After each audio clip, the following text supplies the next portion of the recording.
Hey everybody, what's up? Startup Survival here, and I gotta get this video done quick because this little knife you're seeing in front of you is going bye-bye over the next couple of days. This is of course the Spyderco Sage 3. I love the Sage series of Spyderco. I think it's awesome. I own already the Sage 1, and I also have the Sage 2. So this is probably the last time that these knives are ever going to be together on camera, in my house anyways. Because I have sold this knife on eBay. I actually bought this a few days ago from a place in BC where I live called the House of Knives, and it's not a good knife store honestly because they don't carry a lot of brands. They carry some Benchmade, some Buck, some Spyderco obviously, but their prices are like really crazy. For a Delica, it's like $90 or something like that. It's like really overpriced. But what they do, and I think it's kind of silly actually, is when a knife gets discontinued, like this blue G10 Sage 3, they put it on sale. And for me, that's counterintuitive because when a good knife gets discontinued, it's worth more than what it was when it was a production knife. It's a collectible now.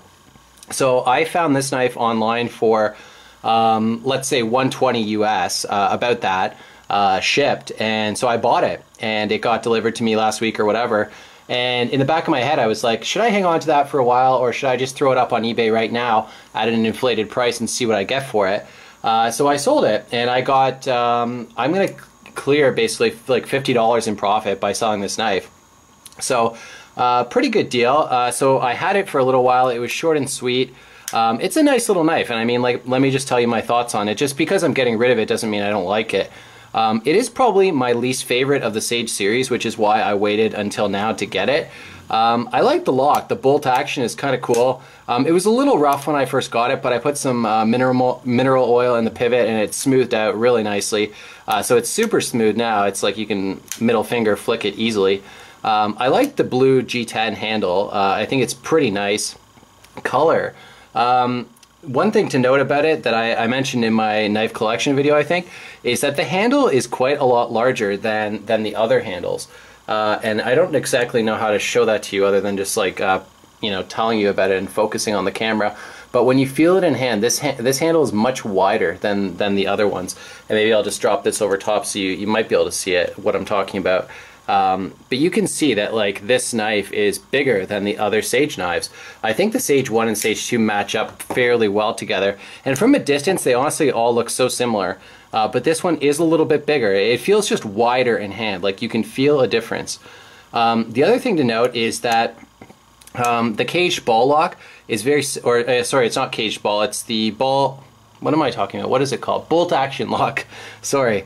There's so many locks from Spyderco, great company, but the bolt action lock feels somewhat similar to an Axis lock, and it acts similarly, which makes me wonder how Benchmade got away with that one. Like, is that not some sort of a patent infringement? I guess the technology is slightly different, but the action is very similar. I like the Axis lock better, personally. There's less resistance required to open and close it. But it does act similarly, so I mean, that's a point of reference. I guess if you like that, but you want something in Spyderco, I mean, this is pretty close in terms of how it operates, but it does require a little bit more pressure to open and close it, or well, to close it anyways. But it operates very similarly to an Axis lock. You know, pocket clip is nothing new. We've seen that before, that paper clip, pocket clip. I like it personally. I think it's like pretty elegant, and in my experience, I've had no issues. It's been very strong. What I would say though about the difference between the Sage 1 and Sage 2, these are both sort of like, I don't know what the name for it exactly is, but black and gray, those are like subdued colors. So you can carry those in the pocket, nobody's going to notice it. You know, bright blue, like that might stand out to a few people. And I mean, there's nothing illegal about carrying a knife, of course, but the way I feel about it at this point after, you know, carrying knives for a long time is I don't really want to have that talk with people unless I absolutely have to. I would rather wear something in a subdued color that's, you know, not going to draw attention to me. It's just me, I don't know. I'm not afraid to use it, it's just, you know, I just don't want to have that talk. I've had it so many times before, and it's like, bright knives will sort of force you to have that talk. The other thing to note is that the backspacer on the handle is made of Zytel. I think that Blackie Collins, the dude who this knife is honoring because he made the locking mechanism, he did a lot of knives for like Gerber, and they were like sort of cheaper knives, I believe. and his handles tended to be made of Zytel. So they didn't want to do that on this knife because it's a more expensive price point, so they put G10 on the handles, but the backspacer is actually Zytel. So it's very smooth back here. Like the handle is nicely textured, just sort of medium traction, whatever. Then on the back it's like slippery. That was something that stood out to me right away, and I didn't really like that at all. You know, I mean, you still have good traction overall because of the G10, and also you got the jimping and stuff, so it's not like, you know, really bad or anything, but to me, my first impression was, man, that feels like really cheap. I don't like that at all.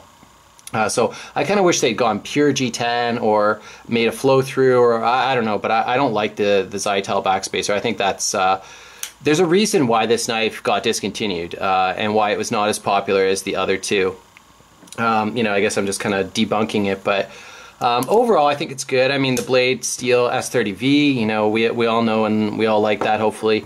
The other thing I'll say about this knife is that the blade stamp on the knife is different than the Sage 2 and the Sage 1. Just it's a smaller position. Also the other side, Spyderco's in a different position. It's not a counterfeit knife at all. I mean, like, I bought it from a reputable dealer. You know, there's no reason at all to think it's not genuine. I just think it's probably from like a different batch than the other two. Either that, or it was produced at a later date, or maybe it's just different because of the blade shape is different. I don't know how to illustrate this exactly, but the blade shape is like a little bit different. Not the end result, but sort of what you see inside the knife. I don't know if you'll be able to see this or not, but this one has sort of more of a pronounced tang to it, and this has more of a groove cut out, I guess, for the different locking mechanisms. But they are slightly different blade shapes. So I don't know if that has anything to do with it or not. But it seems like bigger handle, smaller blade overall. But yeah, I like the knife. I think it's really cool. I just think it's kind of an interesting example of what you can do with knives. I mean, if you're a collector, you know, things come and go, whatever. You know, discontinued knives or sprint run knives. This is my only other sprint run knife that I have. This is not a sprint, but I mean, the fact that it's discontinued effectively makes it so. It's limited production because they're not making it anymore. Same thing with this knife. This is the Para 2 with the S35 VN blade. I bought this a while ago, and I don't carry it because I'm sort of hanging on to it for a similar purpose. I may sell it, I may not. I really like the Para 2. I think it's like an amazing knife, but I think it's pretty cool to jump on knives from Spyderco because they're one of the only companies that does this regularly, that discontinue knives, and then you have it and nobody else can get it, you know? And if you decide to sell it later, maybe you can make some money with it. Like I made 50 bucks with this knife with a minimal amount of work. You know, this knife, who knows, maybe I'll sell this in a couple years for, you know, $100 more than I paid for it or whatever. But I'm not going to use, like, I didn't use this to cut anything. It's literally cut nothing, maybe like a sheet of paper or whatever. This, same thing, like cut paper with it, but I've not carried it. It's, you know, mostly just sat around. I just kind of played with it a little bit. And yeah, it's pretty cool. I like it. I don't know. Sprint run knives are cool, but I mean, like, how much different are they than like the production knives or whatever at the end of the day? Anyways, let me know what you guys think. Like, have you had any luck selling knives? Like, do you collect knives and think maybe you can sell them for more later? Surely there's better investments in the world, but hey, sometimes it's fun just to make a quick buck and play with something new and, you know, try something different. So anyways, just thought I would share my experience. This little knife is going to get shipped over the next day or two, so say bye-bye. Sage 3 out.